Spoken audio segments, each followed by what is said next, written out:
Edyta Sitar from Laundry Basket Quilts. Welcome to Quilting Window and welcome to our Quilt Along Gold Tahoe. I'm so excited for you guys. We are working on block number 5 and I am so pleased with this block. I think you're gonna like this one.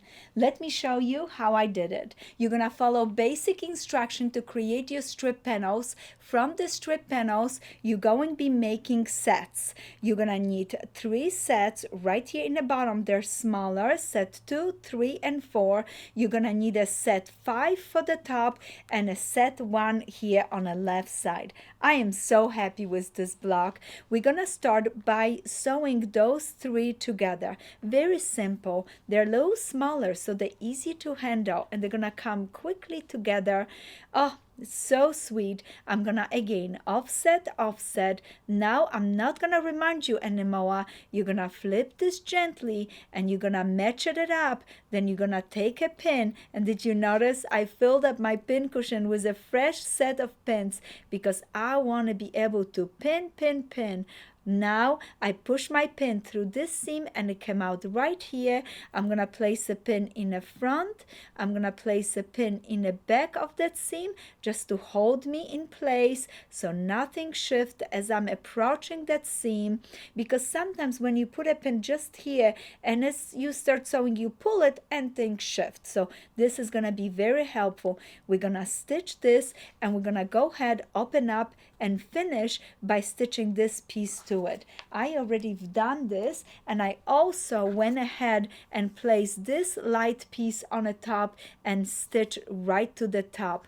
I'm gonna trim some of those bunny ears that are sticking right here on the top just so I don't have so much bunny ears under my beautiful block, just to trim it off a little bit. All right, now look at this. All that you're gonna have to do is open the seam. We're opening all the seams to keep our blocks nice and flat. If you want to push your seams one way, you can do that. I decide to open seams for all of the diamonds. That way everything is matching up, and it was very nice for me to be able to see the seam when I was pushing my pin and matching things. Now look at this unit. I'm gonna now place this set, place it right over, just like this, offset, offset, but more important, I want to make sure that this is matching, and it's not, so I'm shifting it a little bit up. Look at every time, now it's matching, so I know that if I push a pin into it, I will come out on the other side right on a seam. Did you see that? That works so nice. All that I have to do, add a pin in the front, in the back, but also add a pin right here, so as I'm stitching everything is laying really, really nice. Listen, if you need more than 1, 2, 3 pins, so be it. Do that. It's very nice if you're using your pins, and then as you're stitching, everything lays really nice.